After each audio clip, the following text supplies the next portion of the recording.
Bonjour à tous. C'est une joie de vous revoir aussi nombreux ce matin pour cet événement du groupe PME-ETI de la DFCG et je vous en remercie.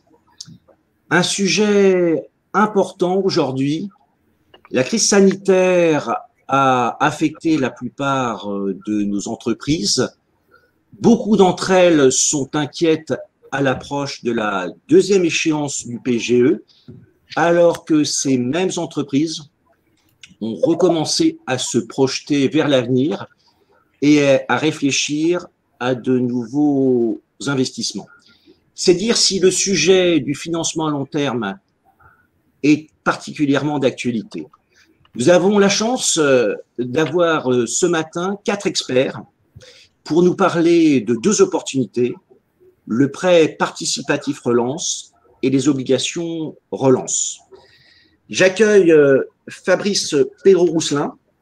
Bonjour Fabrice, je t'en prie. Bonjour à tous. Présente-toi, je t'en prie. Ravi d'être avec vous ce matin.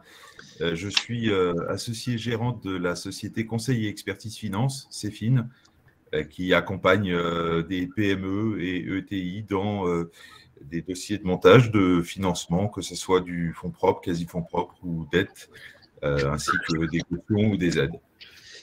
Et pourquoi est-il important de faire appel à un cabinet de conseil en financement sur un tel projet tel que celui des prêts participatifs ? Alors, sur les prêts participatifs comme les obligations relance, ce sont d'abord des critères qui sont assez précis, et puis un montage de dossier qui nécessite de bien réfléchir à sa politique d'investissement pluriannuelle pour la présenter, ainsi que de présenter en général un dossier bien ficelé. Et donc, c'est à ce titre qu'un cabinet de conseil peut être très utile pour accompagner dans le montage et la présentation du dossier, d'autant que nous avons des relations privilégiées avec un certain nombre de fonds, dont Audacia, que je salue bien sûr, et qui est un partenaire privilégié pour accompagner sur le montage d'obligations relance. Donc, dans ce cadre-là, c'est dans ce cadre-là que nous intervenons. Merci beaucoup Fabrice. Nous avons également la joie d'accueillir Hélène de Prévoisin. Bonjour Christophe, merci pour votre accueil. Je suis effectivement directrice marché entreprise à la Banque Postale. Donc pour ceux qui ne connaissent pas la Banque Postale, en fait c'est la 10e banque européenne en total bilan. Elle réalise un PNB de 7 milliards d'euros, 7,7 précisément. Voilà, elle vient de créer sa BFI citoyenne à destination de tous les acteurs de l'économie, du secteur public en fait aux entreprises privées en passant par les institutionnels. Sur le marché des PME ETI, en fait, elle est en relation avec 11 000 entreprises qu'elle accompagne territorialement. Nous avons un réseau en fait de 35 centres d'affaires avec entre 100 et 200 chargés d'affaires entreprises qui sont là pour vous accompagner dans tous vos besoins du quotidien. Et pourquoi la Banque Postale propose-t-elle des prêts participatifs relance ? Alors, tout simplement parce que, en qualité de banque publique, en fait, la question de notre participation au plan de relance ne se pose pas. La Banque Postale, en fait, est l'un des structureurs du fonds. On a participé à toutes les discussions de place qui ont abouti à cette solution que nous allons vous présenter tout à l'heure.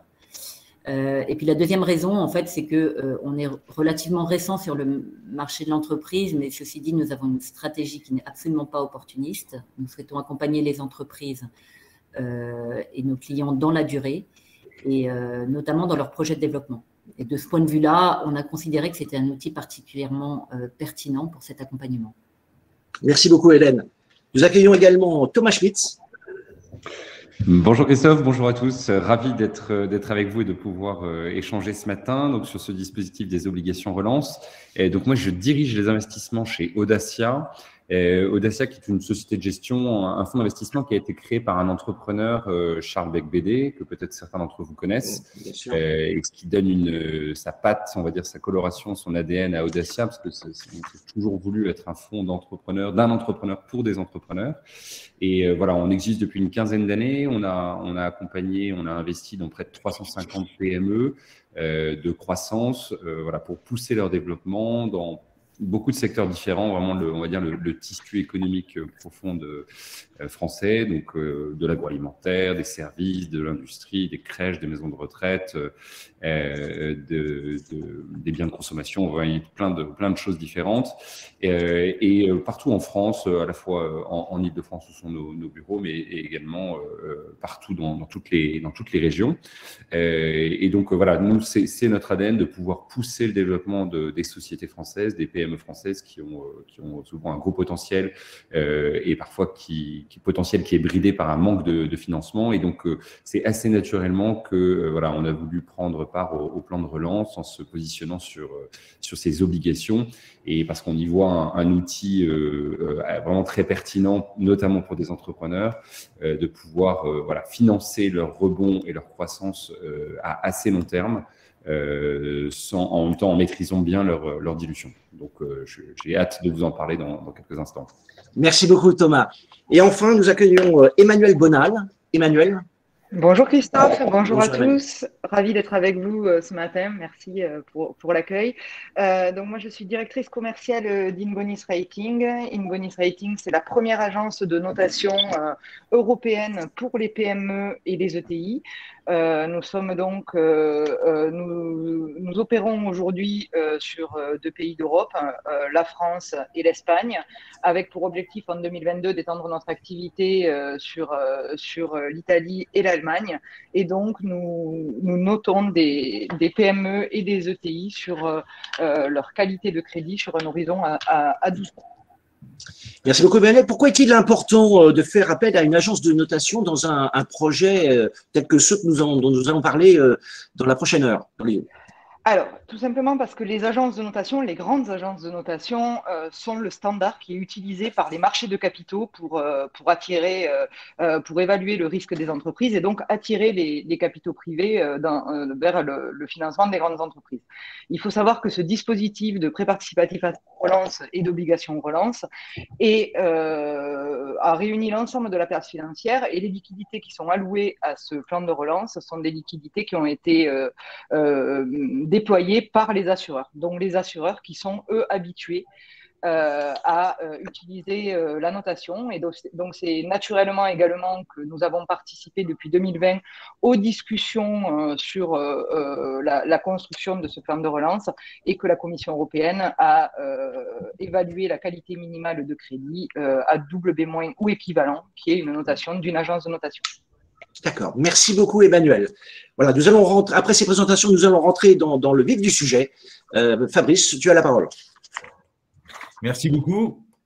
Alors, je vais vous parler du contexte dans lequel ce programme de prêt participatif et obligations relance a été lancé. Alors, je rappelle, mais vous le connaissez pour pas mal de choses, les mesures déployées dès mars 2020. L'idée, c'est qu'on était effectivement dans une situation d'urgence, et donc il y a eu des mises en place de mesures fortes de soutien financier aux entreprises dès le premier confinement. D'abord, les PGE, avec une distribution massive par les banques pour un montant au 15 novembre de 142 milliards d'euros au profit de 700 000 entreprises. Donc, un dispositif extrêmement important pour des entreprises non bénéficiaires, le Codéfi, et également, en octobre 2020, le lancement du label Relance, 122 fonds labellisés pour flécher l'épargne des Français vers les placements qui contribuent au financement des entreprises françaises, en particulier les PME et ETI.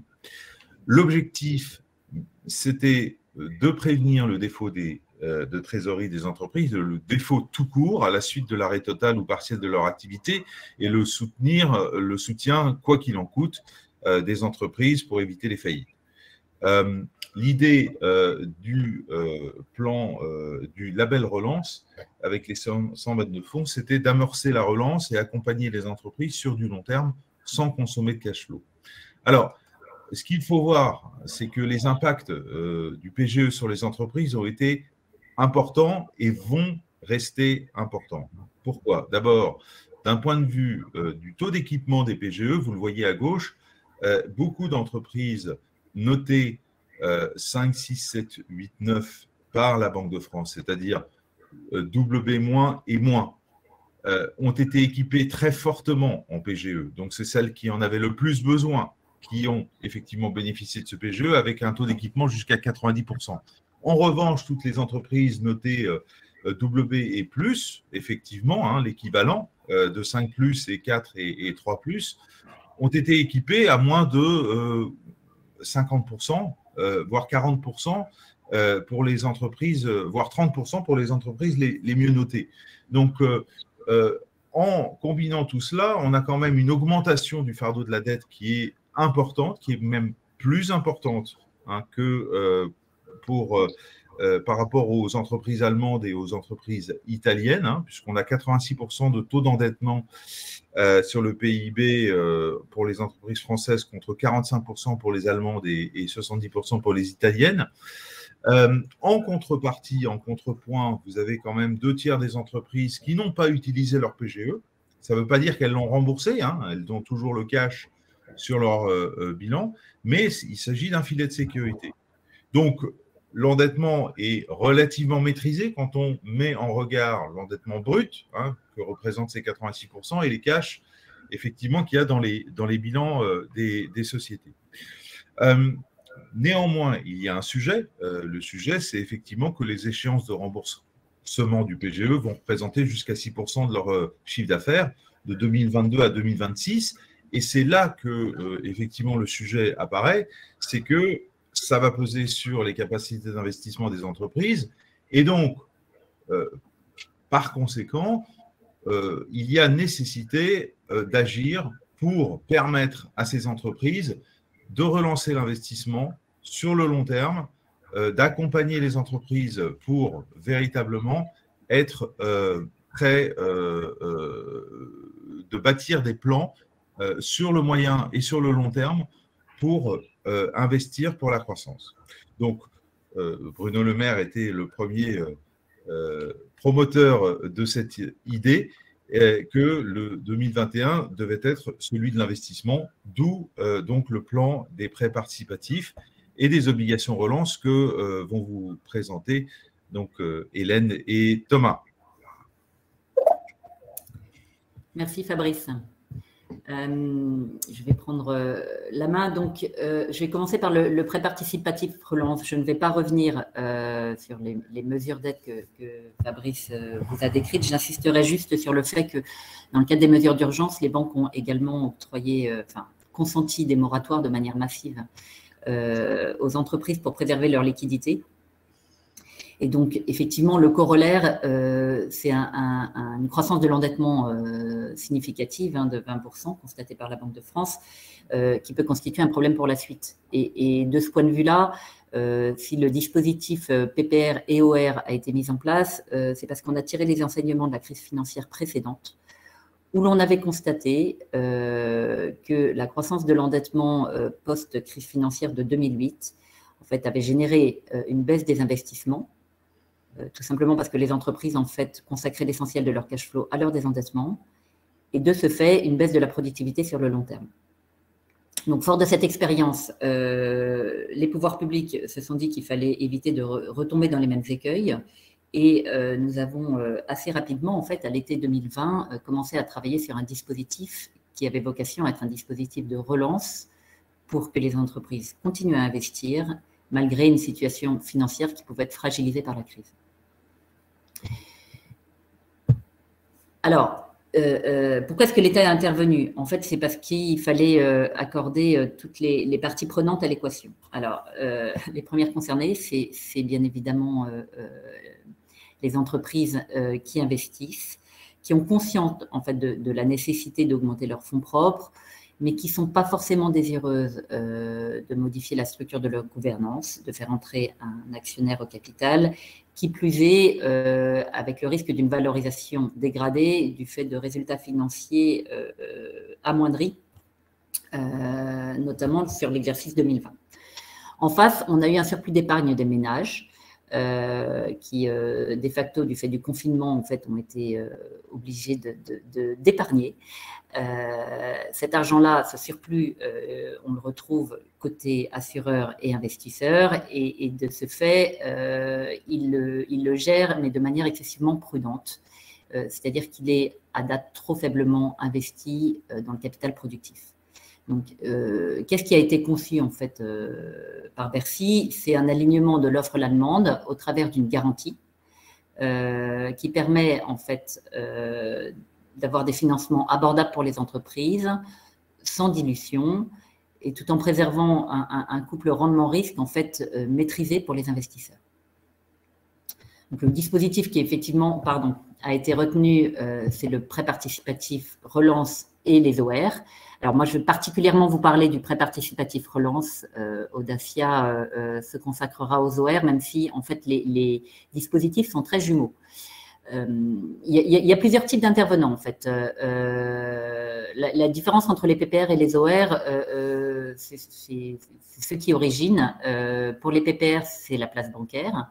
Mais fondamentalement, le mécanisme est le même, c'est-à-dire que vous allez avoir des investisseurs qui vont souscrire à un fonds de dette, lui-même garanti par l'État, et les originateurs que sont les banques, en fait, vont céder 90% de la créance à ce fonds de dette et en conserver 10%.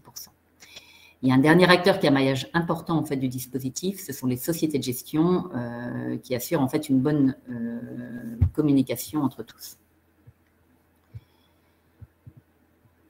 Vous noterez qu'au sein du groupe en fait, Banque Postale, notre assureur qui est CNP en fait, est un contributeur important du fonds. Voilà. Alors concrètement, comment ça se passe pour le prêt participatif relance? Alors, il est à destination des PME de plus de 2 millions d'euros de chiffre d'affaires et de toutes les ETI. On est dans un dispositif de relance, donc dans une logique de nous adresser à des entreprises qui ont les moyens de faire face à leur engagement financier, et d'où effectivement le critère de notation que vous avez évoqué, Emmanuel, dont on reparlera par la suite. L'objectif, c'est effectivement de renforcer la structure financière et de financer les investissements. Et donc, il y a une exclusion. On ne doit pas, en fait, le prêt participatif relance ne doit pas servir à rembourser la dette existante par anticipation. Par contre, l'énorme avantage, c'est qu'il a une durée longue de 8 ans, avec un différé minimum de 4, qui peut aller jusqu'à 6, sans garantie, et à un coût qui est globalement abordable. Et ce coût, en fait, il est fonction du risque, donc du risque de contrepartie. Il est situé pour les PPR entre 4 et 5%, on y reviendra, mais ce qui est beaucoup moins cher en fait que l'équivalent qu'on trouve sur le marché, que sont la dette mezzanine. Voilà. Alors, comment justifier le besoin? On vous demande effectivement un certain nombre de choses. Je pense que la pierre angulaire, c'est votre plan d'affaires. Qui justifie de votre investissement et de votre capacité à rembourser à terme voilà, le prêt participatif. Le montant max empruntable, il est relativement élevé, 12,5% de chiffre d'affaires pour les PME, 8,4% pour les ETI. On y reviendra, il peut être réduit en cas de souscription d'un PGE toujours en cours. Mais dans des proportions qui nous semblent tout à fait acceptables.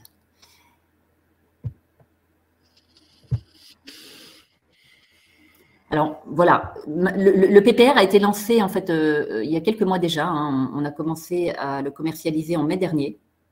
Donc on a un tout petit retour d'expérience qu'on souhaitait vous partager. Globalement, qui est-ce qui nous a sollicité? Donc, c'était des entreprises PME ou ETI qui avaient effectivement besoin de temps et des moyens pour se développer. L'avantage du prêt participatif relance, c'est que son objet est extrêmement large.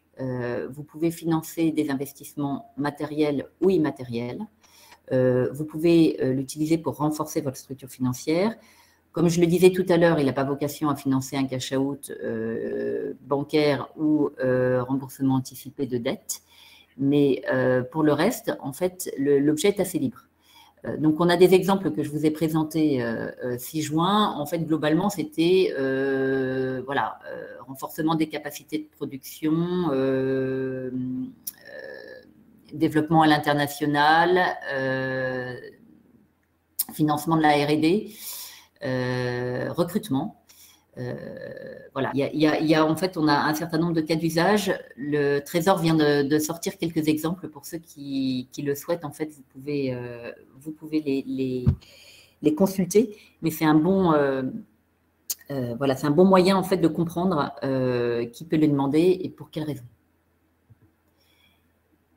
Alors, il y a un certain nombre de questions clés qui se posent. Alors, on a souhaité, peut-être même avant que vous nous les posiez, y répondre, parce qu'il y a eu un certain nombre de débats.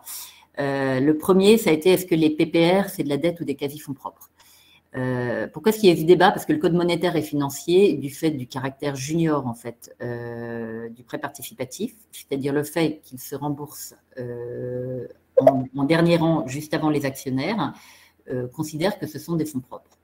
Bon, le fait est que le Conseil national de comptabilité, la Banque de France et même Bercy, hein, parce que les intérêts sont déductibles, considèrent que c'est de la dette. Donc, c'est effectivement une dette subordonnée à long terme.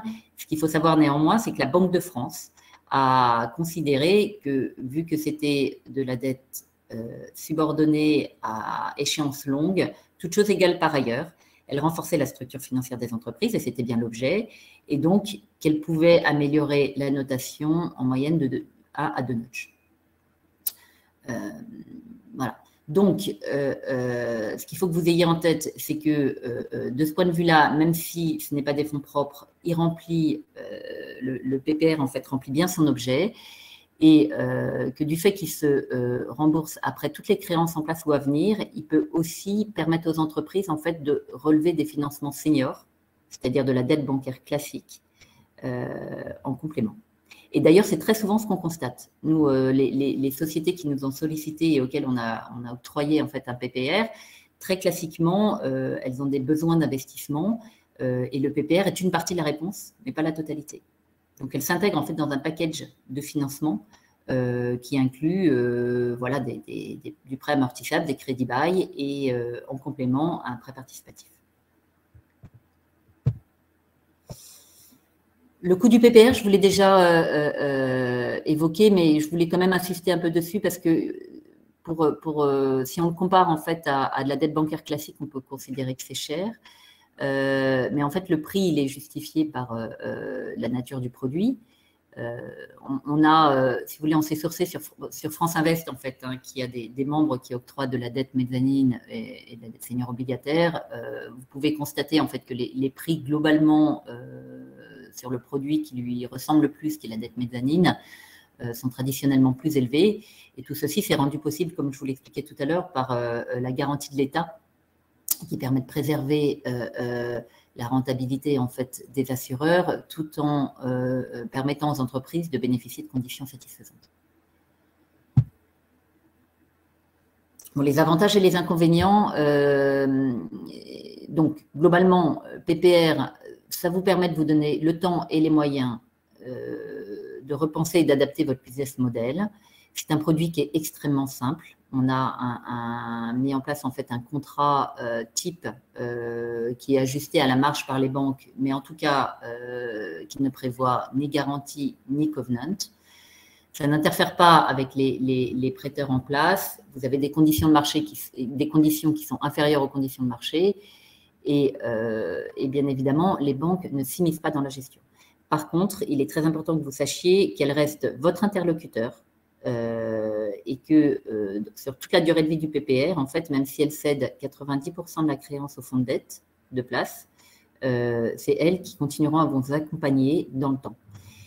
Je me permets d'insister là-dessus parce que, en fait, dès le début, et ça c'est quelque chose avec lequel nous étions totalement confortables, il a été convenu que les banques conserveraient 10% du prêt participatif. Elles ne bénéficient pas de la garantie de l'État, hein, c'est que l'État c'est que le fonds qui en bénéficie. Et pourquoi? Eh ben, on est dans une logique d'alignement d'intérêts. Donc, tout le monde, en fait, est engagé auprès de vous pour vous accompagner et prend le risque, en fait, voilà, de défaut. Par contre, c'est les banques et non pas voilà, les gérants qui seront à vos côtés dans les discussions liées à toute l'évolution de votre entreprise. Il y a quand même trois petites limites. Bon, le montant qui est plafonné, ça ne peut pas servir à rembourser la dette existante et malgré tout, ça ne se substitue pas aux fonds propres. Hein. Le principe du prêt participatif relance, c'est d'être remboursé à terme, c'est-à-dire dans les 8 ans. En complément, je vous ai mis 2 slides, mais Thomas reviendra sur la coexistence en fait PGE, PPR et OR, donc je ne vais pas insister. Globalement, c'est un chemin en fait pour vous expliquer les tenants et les aboutissants. Si vous avez un PGE, globalement, on tient compte du capital restendu et en fonction de cela, vous pouvez avoir un potentiel de levée qui est amoindri. Et la dernière précision que je souhaitais vous apporter, c'est sur les exclusions. Alors, ces exclusions, elles sont assez peu nombreuses. Globalement, elles sont liées en fait à la décision de la Commission européenne, au décret d'application de la loi de finances et aux impératifs des investisseurs, ainsi que des banques. Donc, sectoriellement, en fait, on est surtout sur l'exclusion d'activités non RSE. Donc, par exemple, l'extraction de charbon, la production d'huile de palme. Voilà, et puis toutes les entreprises qui sont sous procédure, bien évidemment, ou qui ne respectent pas les critères de notation que nous avons évoqués précédemment.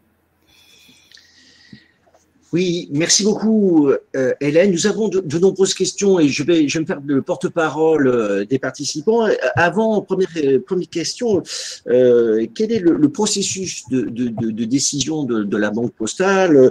Combien de temps ça prend pour la Banque postale pour donner son accord pour un tel projet? D'accord. Bon, alors le principe, c'est que nos chargés d'affaires, en fait, échangent avec l'entreprise sur ses besoins. Et si le prêt participatif est tout ou partie de la solution, excusez-moi, le client, en fait, il doit nous envoyer ces documents justificatifs nous permettant de vérifier l'éligibilité, qui sont des critères qui nous sont imposés et qui permettent, en fait, à la banque de vérifier, en fait, que l'entreprise est bien éligible au dispositif. Une fois que ces documents sont justificatifs, en fait, sont reçus et validés, l'entreprise peut réserver, en fait, son token sur la plateforme BPI, où elle d'ailleurs nomme les établissements avec lesquels elle souhaite travailler. C'est un peu le même principe que le PGE. Ensuite, il y a une phase d'instruction qui est très classique du dossier avec voilà, un dossier de crédit et un accord en comité, puis l'émission d'un contrat. Là où il y a une étape en fait différente, c'est qu'une fois qu'on aura reçu le contrat signé de la part de l'entreprise, nous allons valider en fait le token et ensuite il faut une quinzaine de jours en fait pour la mise à disposition des fonds. Donc globalement, les délais c'est on va dire 6 à 8 semaines entre l'émission d'un token et la signature du contrat auquel vous rajoutez maximum 2 semaines pour vous faire payer. Voilà. Nous avons une question de Bruno. Comment sont analysés ces quasi-fonds propres par la Banque de France et les entreprises de cotation? Alors, pour les entreprises de cotation, Emmanuel, certainement, nous en reparlera. Mais la Banque de France?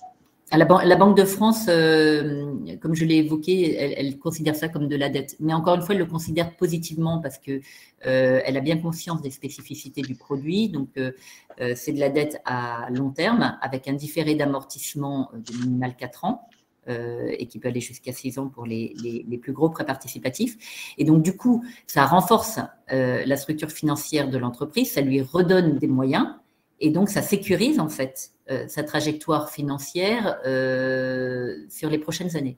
Et de ce fait-là, comme je vous l'expliquais tout à l'heure, en fait, ça, même si c'est considéré comme de la dette, c'est jugé positivement et ça a un impact positif sur la notation. Parce que alors, j'ai de nombreuses autres questions. Il y a une question notamment de Hugues que je ne suis pas certain d'avoir bien compris. Et si j'invite Hugues à peut-être à la reformuler. Une question de Georges. Quels sont les critères pour passer de 4 à 6 ans de différé de remboursement? C'est surtout une question de taille, une question de taille de financement. Globalement, c'est quand on dépasse les 10 millions d'euros de PPR où on peut obtenir en fait un différé d'amortissement plus long. Une question de Cécile. Quelle assiette pour le chiffre d'affaires? On a donné des critères en fonction sur le chiffre d'affaires. Est-ce que c'est le chiffre d'affaires 2019? Est-ce que c'est le même que celui du PGE? Quid des groupes consolidés? Alors, on a clarifié justement les critères parce qu'on s'est aperçu au lancement en mai dernier que ce n'était pas forcément très clair pour tout le monde. Et notamment, on a rendu en fait, on a officialisé le fait que le PPR pouvait se faire à l'échelle consolidée sur la base d'un chiffre d'affaires consolidé ou même agrégé pour les entreprises, enfin pour les groupes qui ne publiaient pas en fait de compte consolidé. Donc ça, c'est pas un sujet. Par contre, c'est bien le chiffre d'affaires 2019 en fait qui est toujours pris en compte. Une question de Patrick sur justement les critères d'exclusion. Hélène, vous avez parlé des procédures de sauvegarde et de redressement judiciaire, mais quid d'une société qui serait sous un plan de continuation et qui serait dans le déroulé de son plan de sauvegarde ou de continuation? Alors, tout dépend en fait où est-ce qu'elle en est. C'est-à-dire que, encore une fois, le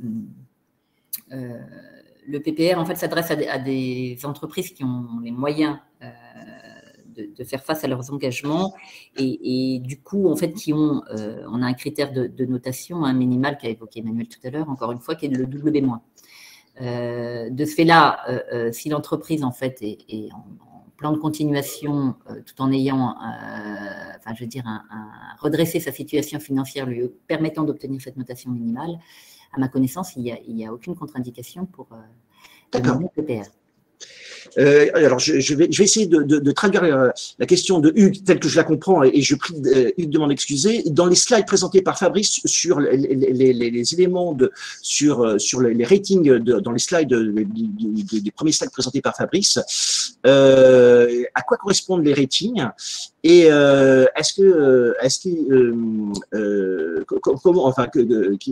que c'est par rapport notamment à ceux du PGE. Voilà, si j'ai bien compris la question de Hugues.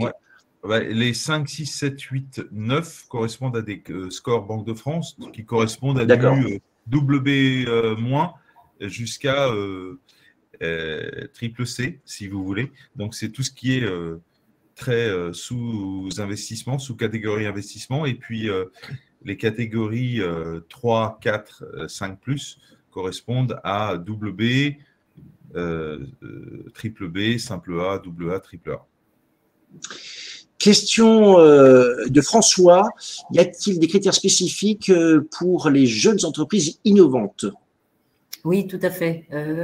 Notamment parce que, par exemple, on sait que c'est des entreprises qui ont besoin de… Comment dire, le critère par exemple, de résultat net n'est pas un bon critère. Vu qu'elles sont en phase de ramp-up.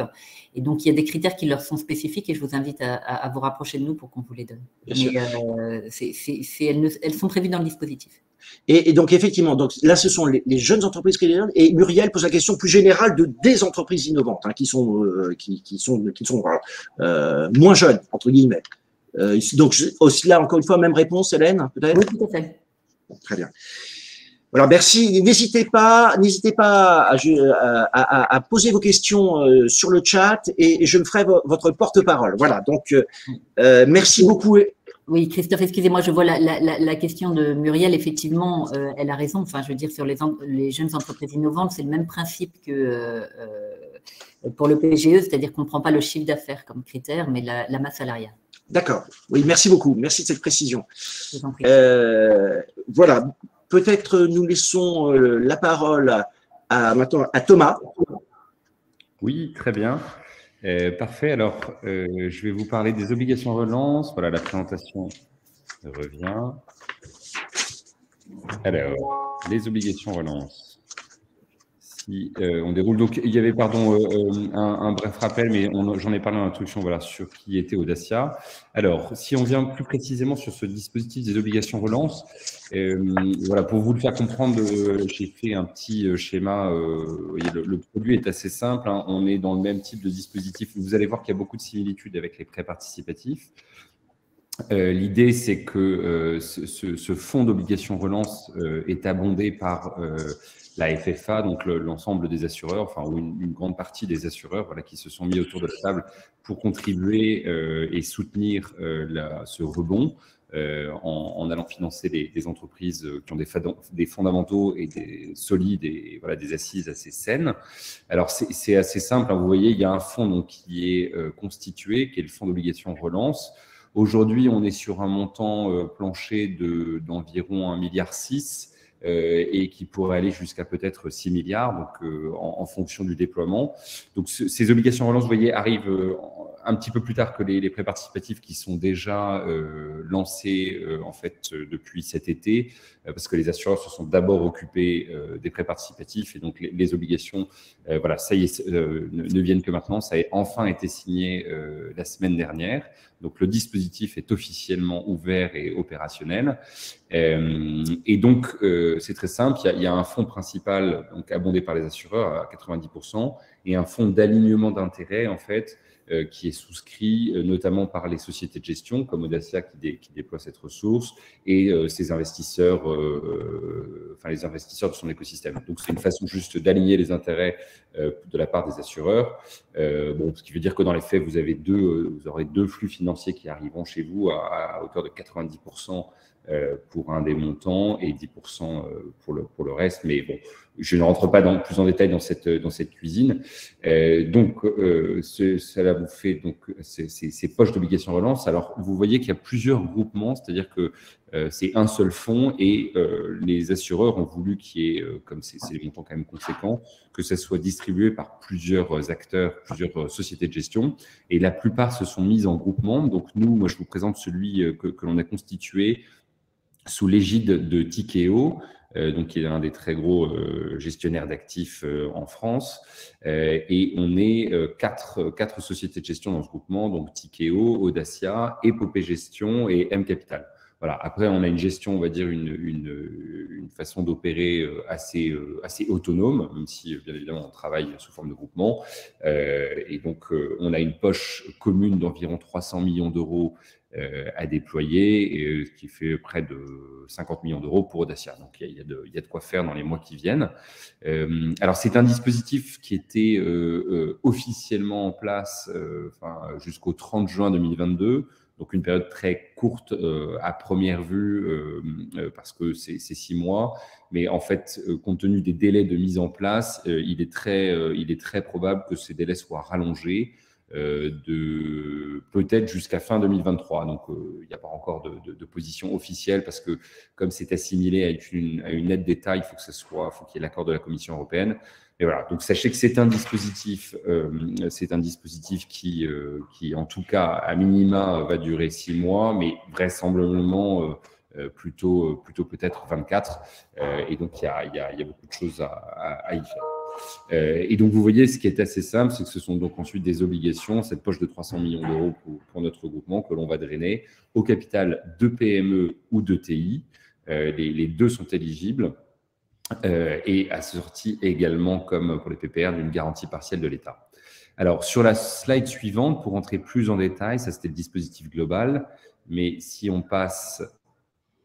Voilà, sur le produit en lui-même.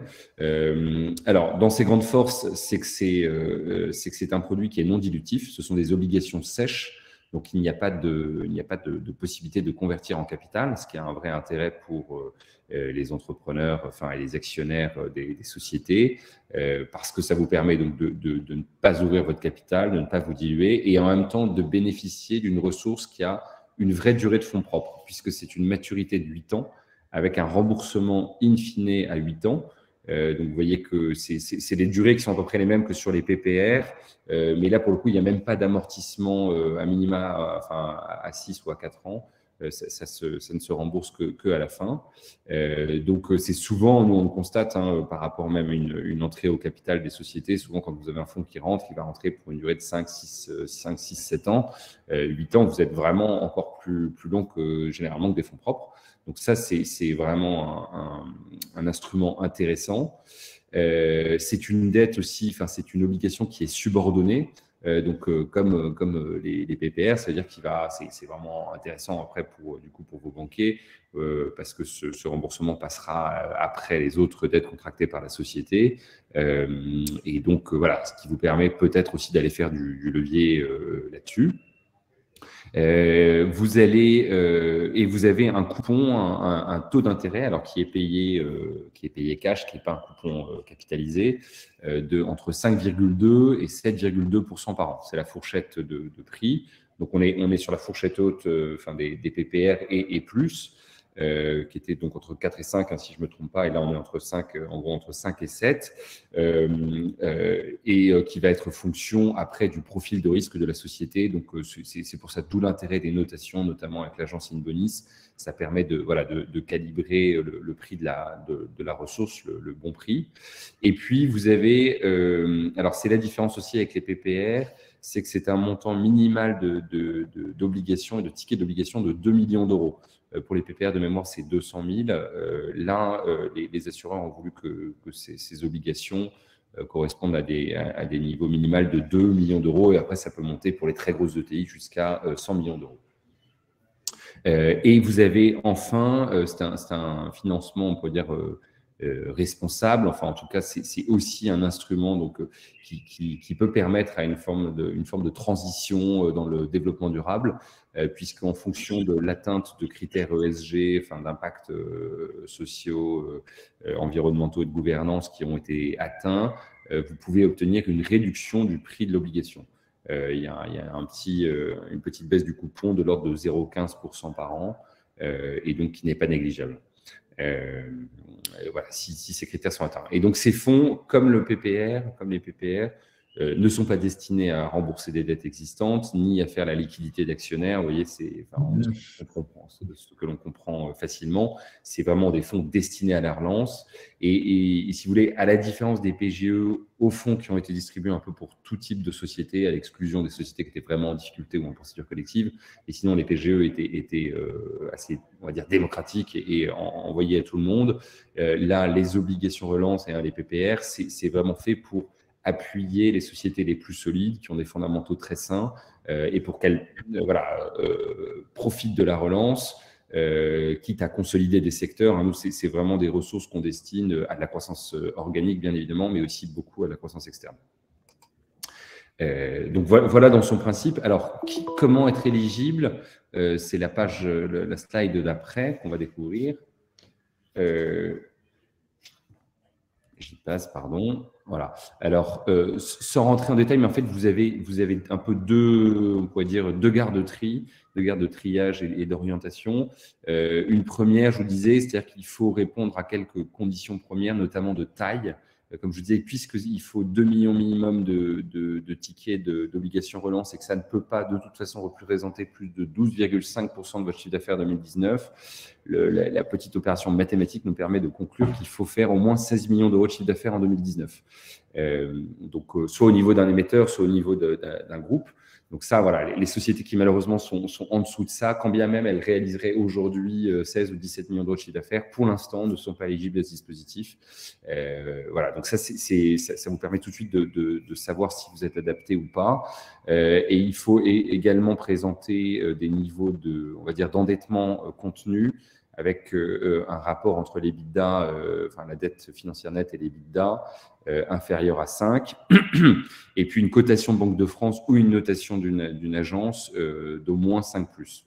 Donc, une fois que vous avez passé, on va dire, cette première gare de tri, après, le montant auquel vous allez pouvoir avoir accès va être déterminé par un autre critère qui est celui, en fait, des ressources financières que vous avez obtenues dans cette période de crise, ou que vous pourriez obtenir.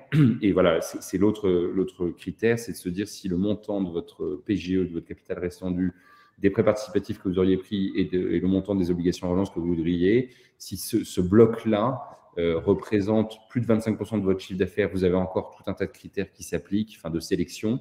Et à la fin, vous aurez droit à 10% maximum de votre chiffre d'affaires 2019. Et si jamais ce fameux bloc de ces dettes financières représente moins de 25% du chiffre d'affaires, à ce moment-là, vous êtes par nature éligible et vous avez le droit à 12,5% du chiffre d'affaires 2019. Voilà. Bon, dit comme ça, c'est un petit peu fastidieux, mais on a mis en place un module qui permet de tester son éligibilité sur Internet, directement à partir de notre site Internet.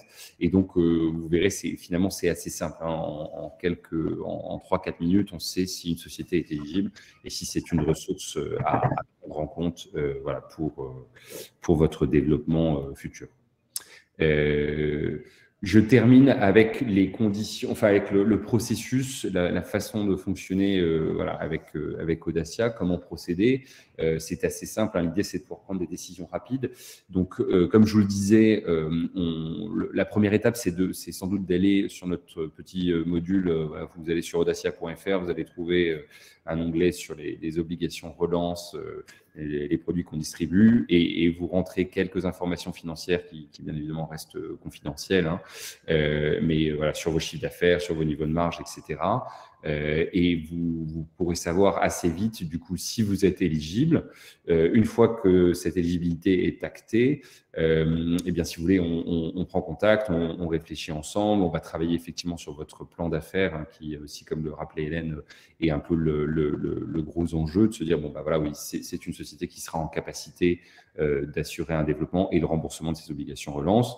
Donc, nous, on travaille là-dessus, on fait passer par la notation avec l'agence Inbonis, qui nous paraît un excellent tampon, marqueur et très bon indicateur pour vous, et aussi dans la relation avec vos partenaires financiers habituels, et qui va aider à déterminer le coût précis on va dire du coupon, hein. Enfin, le résultat des notes permettra de faire ça. Et puis après, voilà, on a des modèles type, un term sheet, un contrat d'obligation, c'est assez simple, et avec une due diligence assez légère, en fait, qui va plutôt venir contrôler, vérifier l'information financière et s'assurer qu'il n'y a pas de problème ou de zone de risque particulière. Mais vous voyez, et ensuite, pour signer le contrat d'obligation et déclencher le déblocage des fonds. Donc, c'est des opérations en fait qui peuvent être montées assez rapidement, sans doute en 1 ou 2 mois, et vous donner cette ressource qui nous paraît très profitable. J'ajoute aussi que si vous menez une opération de renforcement de fonds propres en même temps ou de façon postérieure, mais un peu, on va dire, dans la foulée, ça vous permet de venir baisser également le coût de cette obligation. Donc, si vous atteignez des critères ESG et si vous faites un renforcement de fonds propres, vous allez pouvoir baisser de l'ordre quasiment 0,25 ou 0,30 points le coupon de cette obligation. Voilà, j'étais un peu long, pardon. Non. Merci beaucoup, Thomas. Là encore, de nombreuses questions. Alors, de la part des participants, j'allais vous poser la première question, effectivement, sur l'intérêt de cumuler ce dispositif avec, par exemple, une augmentation de capital. Mais vous venez d'y répondre. Il y a des questions aussi d'autres participants sur l'intérêt. Est-il possible de cumuler les obligations avec les prêts participatifs? Alors, je reviens juste d'ailleurs sur votre question, Christophe. Effectivement, l'intérêt, donc comme je vous disais, d'une augmentation de capital avec des obligations relance, c'est effectivement de venir baisser le coût immédiat de ces obligations. Et c'est aussi, enfin nous, on le conseille souvent à nos chefs d'entreprise, c'est de raisonner en coût de la ressource globale. Et effectivement, de mettre de l'obligation relance, si vous faites un peu de renforcement de fonds propres, le capital coûte toujours plus cher. Mais vous pouvez vous dire que c'est avoir accès à un bloc de fonds propres ou quasi-fonds propres long terme à des coûts du coup relativement intéressants par rapport à du pur capital. Et effectivement, oui, on peut cumuler ces deux ressources, puisque d'ailleurs dans les critères d'éligibilité, on va regarder le montant pris en PGE, en PPR et en obligation relance pour pouvoir déterminer les montants auxquels vous avez le droit. Donc, c'est tout à fait cumulable. Donc, ça, c'est, je pense, quelque chose à étudier dans un business plan en se disant, tiens, le PPR coûte un peu moins cher, bon, il est amortissable un peu plus vite, mais donc, pour un bloc, ça peut avoir un intérêt, effectivement, d'avoir une ressource en PPR et puis d'avoir un complément en obligation relance mais rien ne l'empêche à mon sens. Une question de Bénédicte. Il existe des dispositifs dans les régions et Bénédicte évoque le dispositif Pays de la Loire Relance. Est-ce qu'il est possible d'associer ce dispositif, de mettre en complément un dispositif régional avec une obligation relance? Alors, à mon sens, tout à fait. Alors, je ne connais pas le dispositif, pardon. La loi, Fabrice, alors peut-être, oui, Fabrice va intervenir. J'ai regardé pendant que Thomas présentait, il n'a pas eu le temps de regarder, mais effectivement, c'est un soutien à des entreprises en difficulté. La région investit en fonds propres dans des entreprises en difficulté. Je ne pense pas que ça puisse se cumuler avec ce type de dispositif qui accompagne des sociétés qui veulent accélérer leur croissance et qui sont plutôt pas en difficulté et de bonnes signatures. Voilà. Oui, c'est peut-être ça. Alors, parce que je ne sais pas si c'est assimilable, si c'est la même sorte que, par exemple, il y a des fonds souverains régionaux qui ont été montés, comme en Auvergne, il y a des projets en Île-de-France, etc. C'est vrai que si ces fonds s'intéressent d'abord aux entreprises en difficulté, généralement, ces entreprises ne sont pas éligibles aux obligations relance.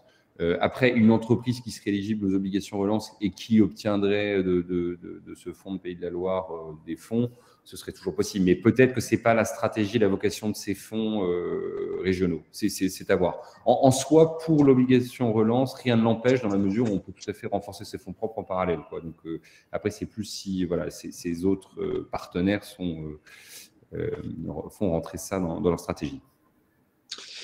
Une question de Bruno. On l'évoquait tout à l'heure pour la Banque de France, il s'agit de dette, mais quid des analystes financiers? Est-ce que dans les analyses financières, ces dispositifs sont considérés comme de la dette ou comme autre chose? Voilà. Alors, pour les analystes, on sent que de toute façon, par exemple, pour les PPR, c'est vrai qu'il y a un peu deux regards sur les obligations relance. Le statut est pas forcément très net entre une vision très comptable et après une vision d'analyse financière.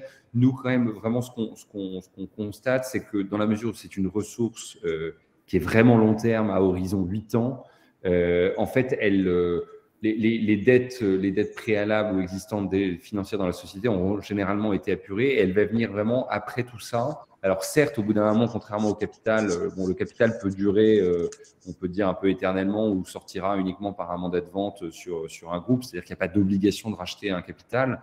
Là, dans ces contrats d'obligation relance, il y aura quand même une nécessité à un moment de rembourser. Donc, de ce côté-là, c'est sûr que ça reste une dette. Mais après, dans la mesure où c'est subordonné, où c'est cet horizon-là de 8 ans, on peut la qualifier de quasi-fonds propres, quoi. Et je pense que des analystes financiers peuvent tout à fait la regarder comme ça. Parce qu'il n'y a pas de… si vous voulez, pendant les 8 ans, il n'y a pas d'amortissement de sa dette, il n'y a pas d'engagement financier à régler sur le capital, quoi. Enfin, sur le capital dû. Je vous le confirme. Une question intéressante de Thierry, les PPR et les prêts participatifs relance et les obligations relance sont-elles plus spécifiquement destinées à l'industrie? Et c'est vrai qu'on peut se poser la question parce que dans la communication gouvernementale qui a été faite sur le plan de relance, il y avait un tropisme particulier pour l'industrie. L'industrie effectivement est une des cibles privilégiées de ces instruments. Ensuite, dans le décret qui les met en place, qui est l'assise de ces instruments financiers, et ensuite dans les prospectus des fonds et les directives des assureurs, ça ne ressort pas comme ça au sens où l'industrie n'est pas le secteur exclusif ou privilégié de ces instruments. Il y a des secteurs qui sont exclus, comme dont parlait Hélène, les secteurs financiers, etc., immobilier strictement parlé, mais ce n'est pas spécifiquement l'industrie. Et d'ailleurs, il y a quelques critères, si vous voulez, d'équilibre sectoriel ou de répartition à la fin dans le portefeuille de ces OR, pour ne pas être surexposé sur un secteur. Donc ça, c'est des arbitrages un peu globaux, mais il y a quand même une volonté si vous voulez, que ce soit une ressource qui irrigue l'ensemble du tissu économique et des secteurs économiques français. Une question de Georges, est-ce que Audacia intervient sur toute la France ou seulement en Île-de-France? Et quels seraient les interlocuteurs en région?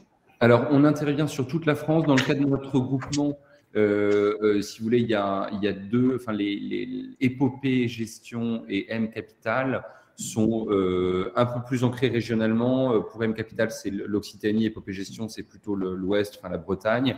Donc, si vous voulez, c'est parfois ces interlocuteurs-là auxquels on peut s'adresser. Mais après, nous, enfin, comme on a des participations dans toute la France, on est tout à fait capable de gérer des opérations voilà, sur toute la France. Donc, on peut être l'interlocuteur. Et si jamais on sent que c'est l'un des membres du groupement qui est plus légitime ou plus pertinent, on relaye sans difficulté les candidats à ces horaires vers eux. Une question d'Anne-Laure, pour les entreprises qui ont déjà un PGE, est-ce que ça intervient dans le calcul de l'enveloppe disponible pour le prêt participatif et où les obligations relance? Oui, donc cumulé ou pas d'ailleurs? Oui, en fait, c'est vraiment un des critères pour savoir si, une fois que si vous êtes globalement éligible parce que vous faites plus de 16 millions d'euros de chiffre d'affaires, etc., on va vraiment essayer de vous catégoriser soit entreprise de type A, soit entreprise de type B.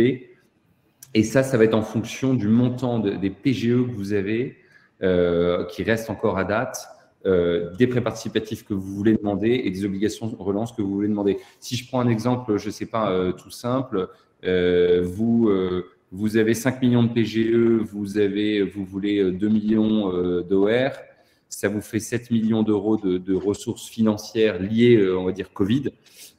Si ça représente moins de 25% de votre chiffre d'affaires, vous êtes éligible et vous aurez le droit à 12,5% de votre chiffre d'affaires 2019 en montant d'OR.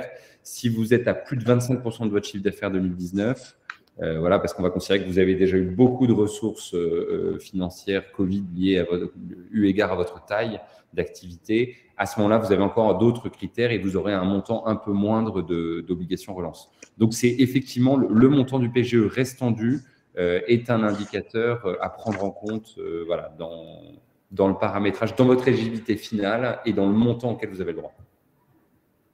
Merci beaucoup Thomas. Voilà, vous avez répondu à toutes les questions des participants et la parole est maintenant à Emmanuel. Merci. Merci Thomas, merci Christophe.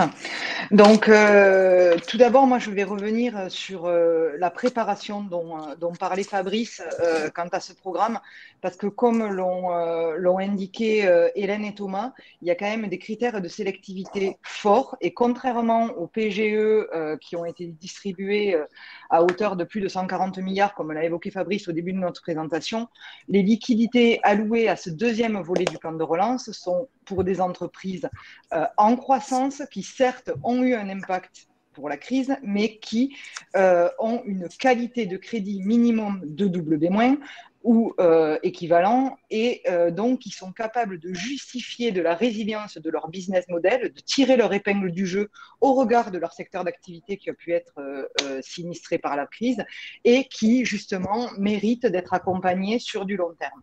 Donc la préparation et s'assurer de cette qualité de crédit et démontrer la résilience de l'activité de son entreprise et pourquoi les acteurs comme Thomas ou comme Hélène iraient accompagner votre entreprise plutôt que de même secteur d'activité est primordial et il faut pouvoir mettre toutes ses chances de son côté pour avoir l'opportunité de se faire accompagner par ces dispositifs. Et donc, la notation contribue de façon efficace à cette préparation et surtout à catalyser la prise de décision des différents partenaires financiers qui participent au programme. Alors pourquoi ? Tout simplement parce que les notations, quelles qu'elles soient, c'est elles qui régissent l'octroi et le coût des financements en général qui sont alloués à vos entreprises.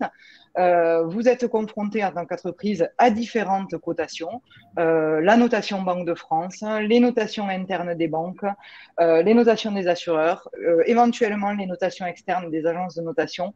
Mais finalement, c'est un univers qui est assez opaque. Hein, quand vous recevez votre cotation Banque de France, vous avez une lettre et un chiffre. Et savoir derrière, finalement, de quoi est composée cette notation et comment la piloter, c'est là que ça devient compliqué. Il en est de même pour les systèmes de notation internes des banques. Les systèmes de notation internes des banques tiennent compte de la qualité de crédit de votre entreprise, mais également du comportement que vous avez avec votre établissement bancaire.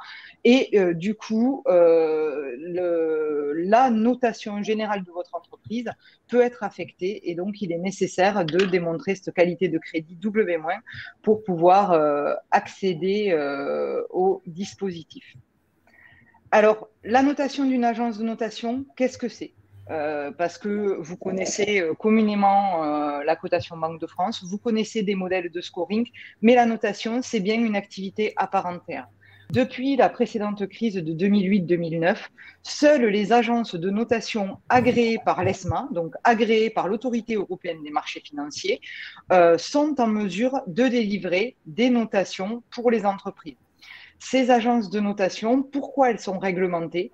Parce que leur capacité à évaluer la qualité de crédit de votre entreprise ne regarde pas uniquement dans le rétroviseur, donc ne regarde pas uniquement sur ce qui s'est passé sur les exercices précédents, mais va bien évaluer la qualité de crédit de votre entreprise en se projetant sur l'exercice à venir. Donc, c'est une analyse qualitative des perspectives de votre entreprise à rebondir, à repartir, à honorer ses engagements financiers, à mettre en place sa stratégie. Et donc, c'est pour ça que dans une analyse d'une agence de notation, vous avez obligatoirement un entretien avec un analyste financier qui va être là pour comprendre et pour structurer de façon et traduire en qualité de risque crédit les éléments qualitatifs de votre entreprise. Donc, pourquoi les PME nous sollicitent?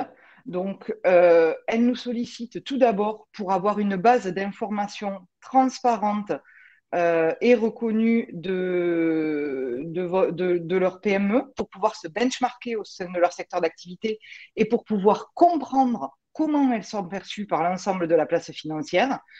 Vous avez également, nous sollicité dans le cadre de recherche de financement pour discuter avec leurs partenaires financiers actuels, mais également…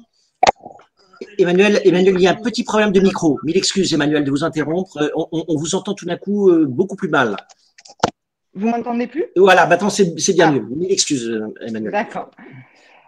Donc, je disais qu'elles vont nous solliciter pour aller séduire de nouveaux partenaires financiers, mais également pour discuter avec leurs partenaires financiers actuels et pour avoir une argumentation structurée, reconnue et indépendante de leur qualité de crédit. Et enfin, pour répondre dans le cadre d'appels d'offres à certains appels d'offres plus conséquents, où elles seraient en concurrence avec des acteurs plus gros que leur entreprise. Donc, la notation va bien au-delà des dispositifs que nous avons évoqués précédemment. Alors, quels sont les risques qui sont évalués dans une notation? Il y a tout d'abord le risque lié à l'activité, avec l'analyse du modèle économique de l'entreprise, sa croissance, sa concurrence, comment elle se positionne par rapport à son marché. Il y a bien évidemment le risque financier, avec l'analyse de la solvabilité, de la rentabilité, de l'endettement, des liquidités.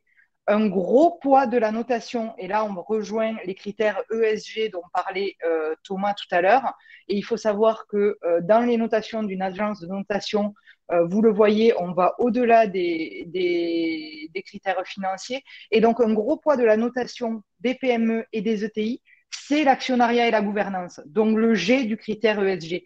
Donc, comment sont prises les décisions au sein de votre entreprise? Comment le dirigeant s'est entouré? La stabilité du management, son expérience. Et sur le segment PME-ETI, c'est quelque chose qui est extrêmement déterminant dans la constitution de la notation. Le dernier risque qu'on va regarder, c'est le risque lié à l'environnement économique, avec la zone géographique sur laquelle vous exercez votre activité, l'impact sectoriel, l'impact économique que vous avez sur le territoire, donc plutôt le S2SG avec l'impact social, la création de valeur de votre entreprise au regard de votre environnement économique. Quand vous obtenez un rapport de notation, vous obtenez la note, certes, donc le fameux W- dont on parlait tout à l'heure, qui est la porte d'entrée à ce dispositif, mais surtout un rapport d'une 15aine de pages qui va mettre en avant les points positifs, donc les avantages de votre entreprise, mais également les points d'effort et ce sur quoi vous allez travailler. Ce qui est très intéressant dans le cadre de ce plan de relance, notamment si la Commission européenne était amenée à prolonger, comme l'a dit Thomas, le dispositif jusqu'à fin 2023, parce que du coup, ça vous laisse le temps de travailler avec des acteurs comme Fabrice, votre notation, de la piloter pour pouvoir être éligible dans le temps aux différents dispositifs qu'ont présenté mes camarades tout à l'heure. Donc, c'est pour ça qu'il est important de savoir à quoi correspond votre notation et comment vous vous situez pour évaluer et avoir toutes les chances d'être éligible à ce dispositif. Donc, un processus de notation, ça prend entre 7 à 10 jours. Ça va vous prendre en tant que dirigeant 3 heures de temps, donc à peu près 1h30 à 2 heures avec un analyste senior. Le process, on collecte de la donnée qu'on appelle un rating book. Ensuite, les analystes vont commencer leur analyse sur ce rating book. Comme je vous le disais, ils vont préparer une trame d'entretien, un échange à laquelle vous recevez la trame d'échange et vous pouvez mettre les hommes clés de l'entreprise en face de l'analyste pour optimiser le recueil des informations qualitatives et enfin le comité de rating.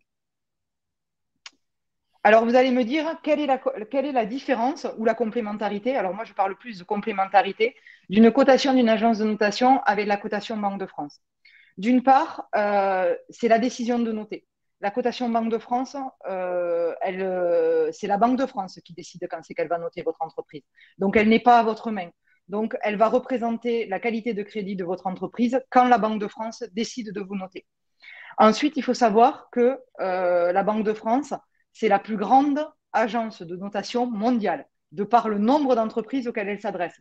Aujourd'hui, la Banque de France cote 280 000 entreprises.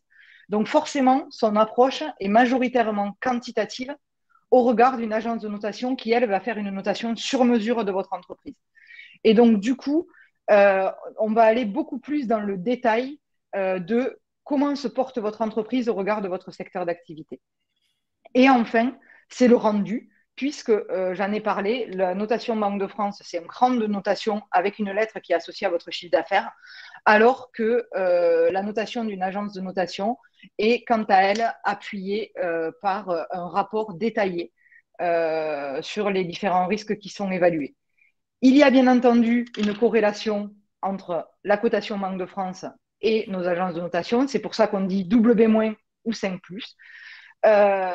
Parce que nous faisons toute partie d'un mapping des agences de notation qui est tenu par la Banque Centrale Européenne, qui est le mapping des établissements ECAI, et qui établit des corrélations entre les différentes agences de notation, donc S&P, Moody's, Fitch, la Banque de France, Inbonis Rating, Kivalio, Scope Rating, toutes les agences de notation.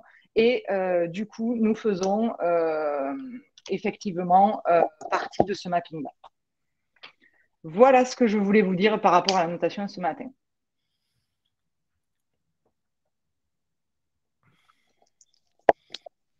Christophe, je ne vous entends pas.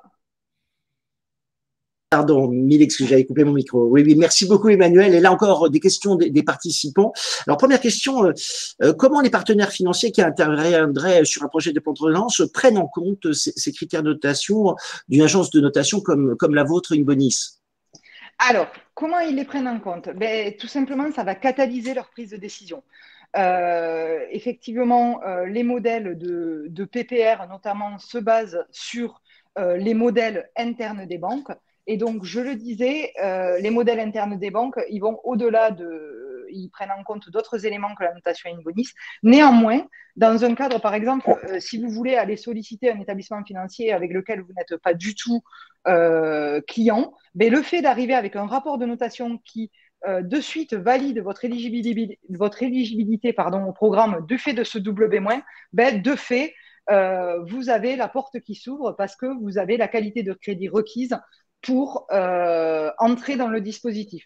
Donc, bon nombre d'établissements bancaires aujourd'hui nous connaissent et s'appuient sur nos notations. Je pense notamment à la Société Générale, au Crédit Agricole, à la Banque Postale, bien évidemment, ou encore au Crédit Mutuel Arkea. Ce sont des banques qui prennent en compte nos notations et qui, au-delà même d'ailleurs de ces programmes-là, tiennent en compte nos analyses. C'est parce que ça va catalyser leur prise de décision. Thomas le disait, effectivement, la qualité du risque crédit régit également le coût du financement. Et donc, le fait d'avoir une analyse va aider les partenaires financiers à calibrer le coût du crédit. Des questions là sur la mise en œuvre concrète d'une action de notation. Quel serait le coût d'une opération de notation, d'une telle opération pour une entreprise pour obtenir sa notation? Alors, le coût de la notation par une agence de notation est lui aussi extrêmement régulé par l'Autorité européenne des marchés financiers pour éviter les dérives de la crise précédente. Vous le savez, les fameux AAA. Voilà. Du coup, ce coût-là, il faut savoir que la régulation nous impose d'avoir un coût du rapport de notation qui est indexé sur le coût de production que ce dernier engendre. Donc, comment on fait pour évaluer le coût de production en amont? Il est fonction de 3 facteurs différents, à savoir la taille de l'entreprise, le fait qu'elle soit mono ou plurisecteur, parce que là aussi, ça veut dire qu'il y a 1, 2 ou 3 secteurs d'activité à analyser, et enfin, la composition de l'organigramme de la société avec le fait que la société ait des participations qui relèvent de droits étrangers ou du fait qu'elle n'ait pas de compte consolidé. Parce que je l'ai dit, Inbonis Rating, nous sommes la première agence de notation pour PME. On va s'adresser à des entreprises qui vont de 2 millions d'euros de chiffre d'affaires à plusieurs centaines de millions d'euros de chiffre d'affaires, et sur des petites entreprises, des PME qui font seulement quelques millions d'euros de chiffre d'affaires, ben là, souvent, il n'y a pas de compte consolidé, et du coup, ça complexifie l'analyse de nos analystes, et donc les coûts des rapports de notation vont entre 5 à 15 000 euros, avec différentes tranches, 5, 7 500, 10 000 et 15 000 euros pour les plus complexes. Merci. En complément de votre slide très intéressant sur les risques évalués, une question de Bénédicte sur les sources qui sont prises en compte. Est-ce que y a-t-il un audit? Quelles sont les sources et notamment les sources financières? Est-ce que sur les comptes annuels déposés au greffe qui sont pris en compte? Comment ça se passe concrètement pour évaluer ces différents risques? Alors, nous, quand nous rentrons en relation avec une entreprise pour la noter, on va vous envoyer ce que l'on appelle les éléments nécessaires au rating book. Donc, les éléments nécessaires au rating book, c'est de l'information que l'entreprise nous transmet. Donc, ça va être bien évidemment l'information financière avec les 2 derniers comptes consolidés et sociaux, mais également des situations intermédiaires. Il faut savoir qu'une agence de notation, on ne va pas se baser uniquement sur de la documentation certifiée, on va également se baser sur des tableaux de bord que vous utilisez. On va également vous demander la documentation commerciale pour comprendre comment vous communiquez avec vos clients. On va également vous demander un rapport d'activité s'il existe, mais s'il n'existe pas, c'est pas grave. On va vous demander un rapport d'information ESG sur votre stratégie extra-financière si elle existe, mais si elle n'existe pas, c'est pas grave. On va recueillir toutes ces informations-là internes à l'entreprise. Bien évidemment, un business plan. C'est pour ça qu'il est important de travailler le business plan, parce qu'on a besoin de se projeter, de voir quelle est votre stratégie, vu que je l'ai dit, c'est une notation prédictive de la qualité de crédit de votre entreprise. Donc, on a besoin de savoir comment vous vous voyez dans 6 mois, 2 ans, 5 ans pour l'intégrer à la notation. Ensuite, nous sommes relayés à différentes bases publiques. Donc là, on va aller chercher toutes les données sectorielles, toute l'information publique sur votre entreprise, votre communication LinkedIn, votre communication sur Internet, les communications presse. On va aller chercher cette information-là.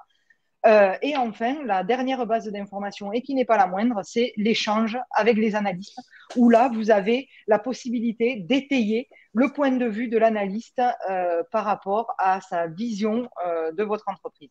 Et donc, la notation, il faut savoir que contrairement au modèle de scoring, c'est 70% du point de vue qualitatif de l'analyste, enfin des analystes, puisqu'il y en a au moins 2 à 3 dans les comités de rating, et après 30% effectivement de ratio financier et de scoring. Donc c'est bel et bien le point de vue qualitatif qui prédomine dans l'analyse d'une agence de notation. Merci beaucoup, Manuel. Alors, je n'allais pas oublier la question de Hugues et merci à Fabrice d'avoir répondu sur le chat. Ce que je comprends de la question de Hugues qui revient sur les enjeux des plans participatifs de relance, c'est qu'effectivement, dans le cas de Hugues, c'est une société dont le chiffre d'affaires est inférieur au seuil de 2 millions. Et je pense que l'espérance de Hugues est de savoir si effectivement ces critères de masse salariale sont pris en compte pour obtenir un accord sur un prêt participatif de relance, même si nous ne sommes pas dans les critères de chiffre d'affaires. Alors, je ne sais pas si vous avez pu regarder ou si vous souhaitez que on revienne vers les participants avec un mail que nous enverrons avec un lien avec le replay. Voilà, je ne sais pas si Fabrice, Hélène, vous souhaitez répondre. Je vais répondre à une partie de la... Ouais, vas-y. Je vais répondre à une partie de la question parce que je crois que en fait, il y a plusieurs choses qui s'entremêlent. Il y a déjà, est-ce que vous êtes une entreprise innovante et ça, ce sont des critères effectivement qui sont spécifiques, qui sont communs au PGE. Et pardon de ne pas avoir été suffisamment précise tout à l'heure dans ma réponse. Et donc, si vous êtes une entreprise innovante, alors, malgré tout, il y a effectivement une contrainte de taille qui s'impose à tous sur le chiffre d'affaires. Mais par contre, vous n'avez pas d'autres critères qui s'imposent à vous, notamment en matière de rentabilité. Voilà. C'est-à-dire que pour les autres entreprises, on souhaite qu'elles aient un historique de résultats nets positifs que vous n'avez pas. Tout simplement lié à votre âge. Et d'ancienneté aussi, parce que les autres entreprises doivent avoir plus de 3 ans d'ancienneté, ce qui, à ma connaissance, n'est pas forcément le cas dans les critères de jeunes entreprises innovantes. Merci beaucoup, Hélène. Alors, bon, Fabrice, vous avez la parole pour les... Excusez-moi de compléter. Oui, non, mais il y a également le plafond de chiffre d'affaires, en fait, s'applique en fonction de n'est pas un plafond de chiffre d'affaires, mais un plafond qui est fonction de la masse salariale pour le montant maximum empruntable. D'accord. Merci beaucoup, Hélène. Fabrice, bon, les points à retenir. Eh bien, à la différence des PGE qui étaient là pour protéger, soutenir, ici, dans le programme qui est prêt participatif et obligation relance, on est là pour accélérer, pour permettre aux entreprises d'accélérer leur croissance. C'est un dispositif donc indispensable pour effectivement continuer de se développer et renforcer sa structure financière, mais également générer la confiance des partenaires financiers. On a vu qu'on pouvait effectivement jouer de cela pour, d'une part, attirer de nouveaux actionnaires ou faire une augmentation de capital, mais également compléter son financement par des financements donc seniors, bancaires, classiques. Et puis, au global, ça permet de gagner en compétitivité grâce aux investissements qui vont pouvoir être faits. La notation de crédit, elle, permet de comprendre mieux l'ensemble de sa notation et comment elle s'insère dans la vision globale qu'ont les partenaires financiers sur l'entreprise. Et c'est un rapport d'une clarté et d'un intérêt fort pour toute entreprise qui souhaite mieux négocier avec ses partenaires financiers qui sont de plus en plus familiers de ces rapports et de la validité de ces notations.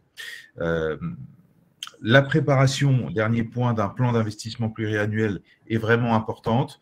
Vous avez le besoin effectivement de bien réfléchir à ce dont vous avez besoin et de justifier effectivement, lorsque vous réclamez par exemple 1 million d'euros, vous devez effectivement faire un plan d'investissement pour au minimum 1 million d'euros avec une partie autofinancée, mais une partie qui sera effectivement financée par ce dispositif. Et donc, il est absolument essentiel de bien calibrer ces besoins que vous allez pouvoir mettre en face de votre demande de financement. Donc, en résumé, vraiment, c'est pour accompagner les entreprises en développement. C'est un produit qui se mérite. Hein, je pense que c'est important de dire. C'est pas un produit, effectivement, c'est un produit vraiment pour les entreprises qui veulent aller de l'avant, se développer et grandir. Merci beaucoup, Fabrice. Alors peut-être une question, parce que je vois que, et merci Hélène d'y avoir répondu, mais c'est intéressant parce que Karine pose la question de la date limite, et merci. Le dispositif légal est pour le moment clair, hein, c'est le 30 juin 2022. Y a-t-il un espoir de prolongation, comme l'évoquait Thomas dans sa présentation, et si il y avait, sous réserve d'accord, qui j'ai bien compris, dépendait de Bruxelles, y aurait-il une prolongation à quelle échéance?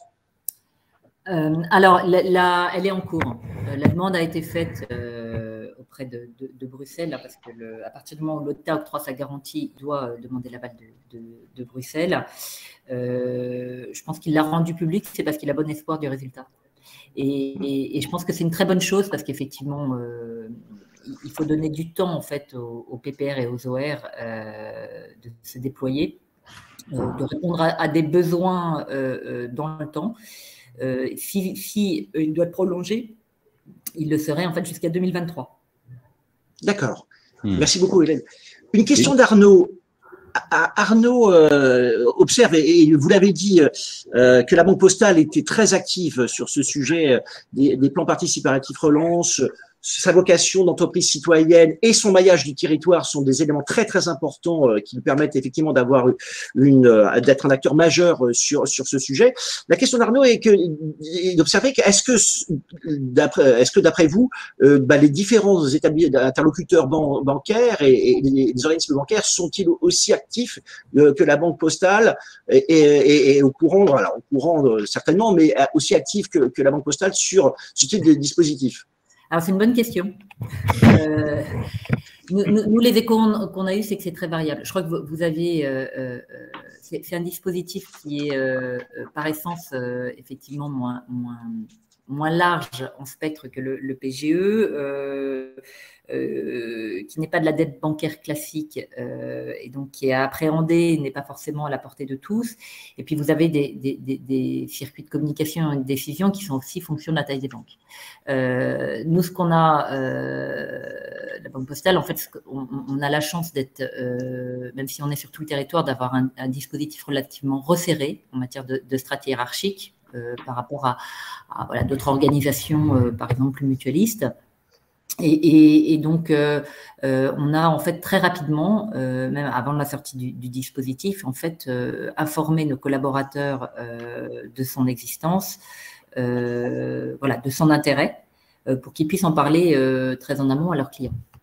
Donc côté Banque Postale, et bien évidemment, on les a alimentés, on a continué à les tenir informés. Les assouplissements qu'on a eus sur les critères d'éligibilité, par exemple, côté Banque Postale, ils sont au courant. Il y a pas de problème. Donc, ce que par contre, je ne peux pas me prononcer pour les autres établissements bancaires, mais pour la Banque Postale, nous, on est bien entendu ouverts à la discussion avec tous. Bien au contraire. Merci beaucoup, Hélène. Je ne vois pas d'autres questions. Est-ce que si vous le souhaitez, vous pouvez, chacun d'entre vous, Fabrice, Hélène, Thomas, Emmanuel, faire un point complémentaire sur un point que vous n'auriez pas évoqué si vous le souhaitez. Emmanuel, vous avez la parole. Oui, je souhaitais revenir sur la question effectivement qu'il y a eu par rapport à la perception des analystes sur ces produits. Donc, je vous confirme bien que tout analyste financier et toute agence de notation, que ce soit la Banque de France, ou même nous et surtout nous en tant qu'agence de notation, ces dispositifs, comme l'ont dit Hélène et Thomas, qui ont des fortes franchises d'amortissement donc 4 ou 6 ans pour les PPR et carrément un in fine pour les OR, sont de nature à améliorer de façon conséquente de 1 à 2 notches dans les meilleurs cas l'ensemble des notations auxquelles vous êtes confrontés, et donc ont bien pour objectif de permettre de relancer votre activité, et en renforçant du coup ce qui détermine l'octroi des autres crédits, l'ensemble des notations. Donc effectivement, c'est bien pris en compte et bien évalué par l'ensemble des analystes financiers comme un critère positif et extrêmement positif dans l'ensemble des notations. Merci beaucoup Emmanuel. Hélène, Thomas, Fabrice, un mot complémentaire, deux compléments s'il y a un point que vous vouliez aborder. Peut-être juste simplement, effectivement, que donc c'était sur les délais, donc c'est reconduit. Bon, c'est jusqu'au 30 juin 2022. Après, comme il y a eu beaucoup de retard et vu le travail fourni en amont, ça aurait peu de sens de laisser un dispositif en place uniquement pour 6 mois, enfin qui aurait peut-être peu de chance d'être déployé complètement. Donc on a bon espoir que ça dure. Après, aujourd'hui, c'est une ressource entre guillemets limitée à hauteur d'1,6 milliard. Elle sera peut-être augmentée, mais comme on est convaincu de ce produit, voilà, si c'est quelque chose qui vous intéresse, n'hésitez pas à vous manifester pour être sûr que voilà, toutes ces poches ne soient pas préemptées par d'autres acteurs. Bon, écoutez, il me reste… Pardon. Pardon, Christophe. Je vous en prie, Hélène. Oui, effectivement, enfin, que ce soit les OR qui ont une poche de 1,6 milliard, les PPR, c'est 11 milliards. Moi, je crois beaucoup dans le dispositif. Parce que je trouve qu'il répond à un besoin qui était quand même peu adressé. Et donc, surtout, n'hésitez pas.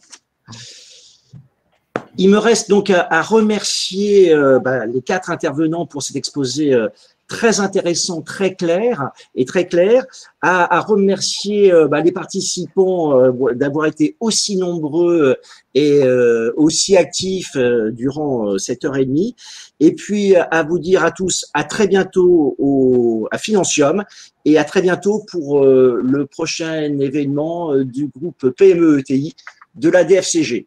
Merci à tous, à bientôt. Au revoir. Merci beaucoup.